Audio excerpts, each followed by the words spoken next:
জয় শ্রীকৃষ্ণ, রাধে রাধে, জয় জগন্নাথ। আগামী শুক্রবার রথযাত্রার পবিত্র দিনে বাড়িতে লাগান মা লক্ষ্মীর প্রিয় এই 5টি গাছ।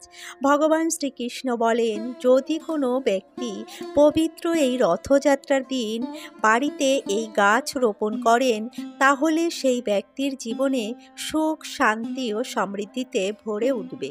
মা লক্ষ্মী ও ভগবান জগন্নাথের কৃপায় বাড়ির সমস্ত বাস্তুদোষ দূর হবে, আর্থিক সংকট দূর হবে, অর্থ আগমনের পথ প্রশস্ত হবে এবং মা লক্ষ্মী চিরবিরাজিত থাকবেন আপনার বাড়িতে। নমস্কার বন্ধুরা, রিঙ্কু রায় ব্লগ চ্যানেলে আপনাদের সবাইকে অনেক অনেক স্বাগত। আশা করছি বন্ধুরা আপনারা সকলেই পরমেশ্বরের কৃপায় অনেক ভালো আছেন এবং সুস্থ আছেন। বন্ধুরা, সামনেই আসতে চলেছে প্রভু জগন্নাথের রথযাত্রা মহোৎসব। আমাদের হিন্দু সনাতন ধর্মে রথযাত্রা মহোৎসবের বিশেষ গুরুত্ব, মাহাত্ম্য রয়েছে। বন্ধুরা, স্কন্দ পুরাণ অনুসারে জগন্নাথের রথযাত্রা দিনটি অত্যন্ত শুভ ও খুবই পবিত্র একটি দিন। এই দিনে করা সমস্ত শুভ কাজ পুণ্যফল প্রদান করে। এই দিনে গঙ্গা স্নান করা ও দান করা অত্যন্ত শুভ বলে মানা হয়। সেই সাথে সাথে বাড়িতে কয়েকটি বিশেষ গাছ লাগালে শুভ ফল লাভ করা যায়। এই দিনে এমন কিছু গাছ রয়েছে যা বাড়িতে লাগালে মা লক্ষ্মীর কৃপায় অর্থ বৃদ্ধি হয়, ধন সম্পত্তি লাভ হয়, পরিবারে সুখ শান্তি ও সমৃদ্ধি আসে। সেই সাথে সাথে বাড়ির সমস্ত বাস্তু দোষ দূর হয়, অর্থ উন্নতির পথ প্রশস্ত হয় এবং বাড়ির পরিবেশ ভালো থাকে। বন্ধুরা, আজকের ভিডিওতে আমি আপনাদের জানাবো যে পবিত্র রথযাত্রা কবে পড়েছে, রথযাত্রার পূর্ণাঙ্গ সময়সূচি এবং রথযাত্রার এই পবিত্র পুণ্য দিনে কোন 5টি গাছ আপনারা বাড়িতে এনে লাগাবেন। তাহলে বাড়িতে সুখ শান্তি ও সমৃদ্ধির বৃদ্ধি হবে, বাস্তু দোষ দূর হবে এবং বাড়ির নেগেটিভ শক্তির প্রভাব কমবে এবং পজিটিভ শক্তির প্রভাব বাড়বে। এর ফলে বাড়িতে অর্থ আকর্ষণ করবে এবং যেখান থেকেই হোক আপনার অর্থ আসতে শুরু করবে। তাই কোন কোন গাছের মধ্যে রয়েছে এই পজিটিভ শক্তি, যা রথযাত্রার দিন বাড়িতে রোপণ করলে মিলবে সুফল, এ বিষয়ে বিস্তারিত জানাবো আজকের ভিডিওটির মাধ্যমে। তাই আজকের ভিডিওটি খুবই গুরুত্বপূর্ণ হতে চলেছে। আমার সকল শ্রোতা বন্ধুদের কাছে বিনীত নিবেদন, ভিডিওটি প্রথম থেকে শেষ পর্যন্ত সম্পূর্ণরূপে মনোযোগ সহকারে শ্রবণ করবেন এবং ভালো লাগলে অবশ্যই একটি লাইক করবেন এবং অন্যান্য বন্ধুদের সাথে ভিডিওটি শেয়ার করবেন। প্রভু জগন্নাথের কৃপা ও আশীর্বাদ পেতে জয় জগন্নাথ লিখে একটি কমেন্ট করবেন আর চ্যানেলে নতুন হয়ে থাকলে চ্যানেলটি সাবস্ক্রাইব করে আমার পাশে থাকবেন। তো চলুন বন্ধুরা, ভিডিওর মূল পর্বে যাওয়া যাক। প্রথমেই জেনে নেব এবছর অর্থাৎ 2025 সালের রথযাত্রা কবে পড়েছে। এবছর 2025 সালের রথযাত্রা পড়েছে ইংরাজি 27শে জুন 2025 এবং বাংলার 12ই আষাঢ় 1432 শুক্রবার দিন।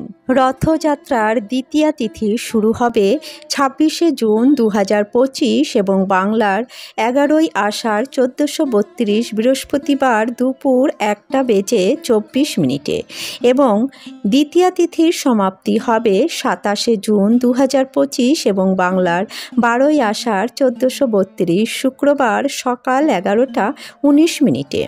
বন্ধুরা, পবিত্র রথযাত্রা হিন্দু সনাতন ধর্মের মানুষদের কাছে খুবই গুরুত্বপূর্ণ পবিত্র একটি দিন।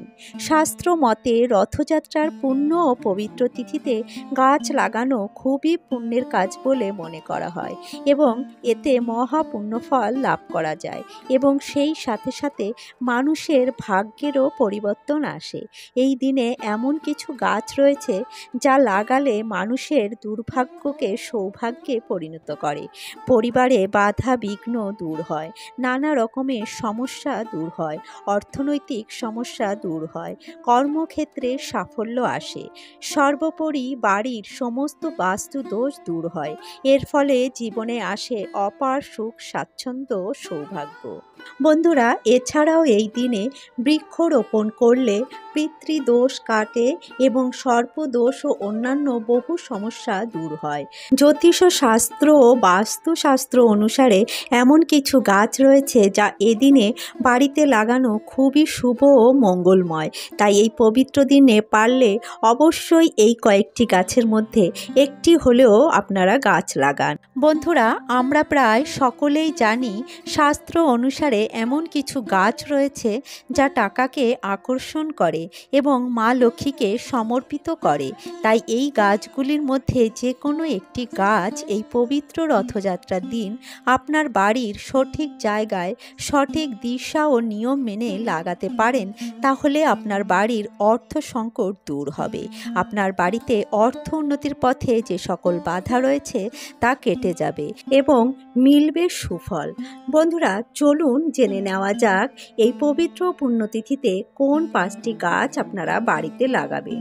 সর্বপ্রথম যে গাছটির কথা বলবো তা হলো নিম গাছ। রথযাত্রার দিন বাড়িতে একটি নিম গাছ লাগানো অত্যন্ত শুভ ও পুণ্য ফল প্রদান করে। রথযাত্রার সঙ্গে নিম গাছের একটি গভীর সম্পর্ক রয়েছে যা ওতপ্রোতভাবে জড়িত। বন্ধুরা, নিম গাছের সঙ্গে প্রভু জগন্নাথ, বলদেব এবং সুভদ্রা দেবীর শরীরের কাঠামো অংশ নিম গাছের কাঠ দিয়ে তৈরি।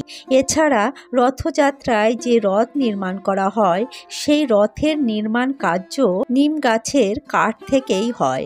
তাই নিম গাছ প্রভু জগন্নাথের অত্যন্ত প্রিয়। তাই বাস্তুশাস্ত্র অনুসারে বাড়িতে নিম গাছ থাকা খুবই শুভ এবং বাস্তুর পক্ষে তা খুবই উপকারী। তাই এই দিনে বাড়িতে নিম গাছ লাগাতে পারেন। জ্যোতিষবিদদের মতে এই দিনে বাড়ির উত্তর পশ্চিম কোণে একটি নিম গাছ লাগানো অত্যন্ত শুভ।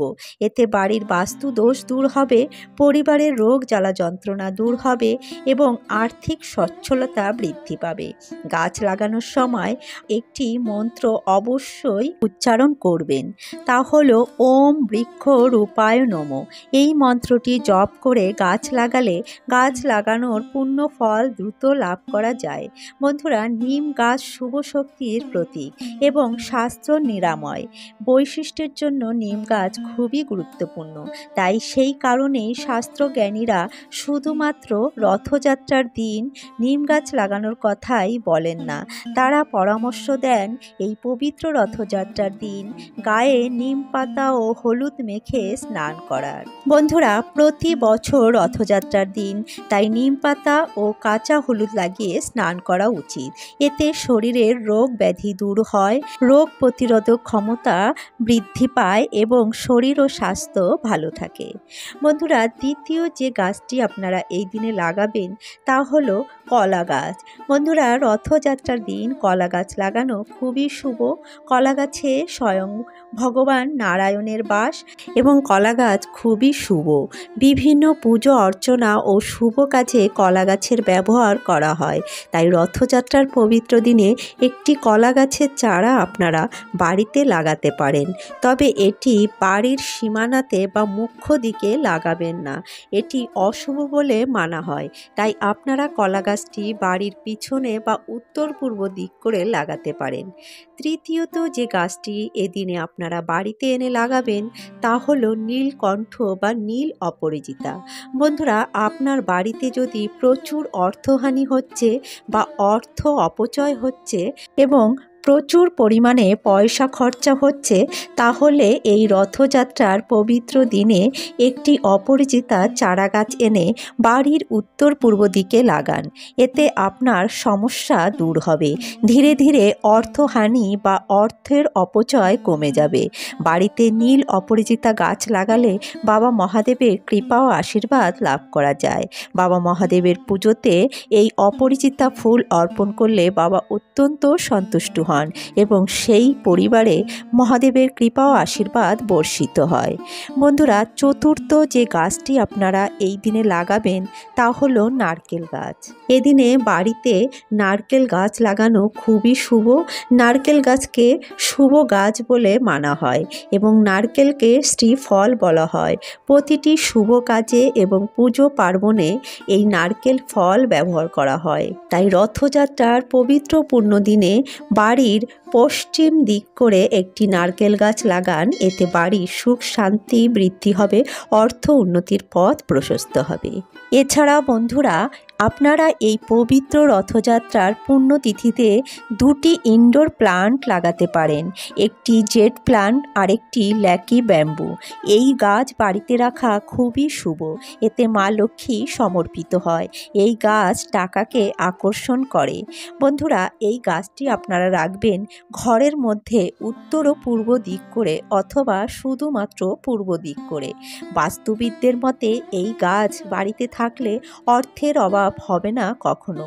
তাই পবিত্র রথযাত্রার শুভ দিনে আপনারা জেড প্লান্ট ও একটি ল্যাকি ব্যাম্বু প্লান্ট এনে বাড়িতে লাগাতে পারেন। এছাড়া এই রথযাত্রার পূর্ণ পবিত্র তিথিতে যে গুরুত্বপূর্ণ গাছটির কথা বলবো তা হলো বন্ধুরা তুলসী গাছ। হ্যাঁ বন্ধুরা, পবিত্র রথযাত্রার দিন বাড়িতে তুলসী গাছ লাগানো খুবই শুভ বলে মানা হয়।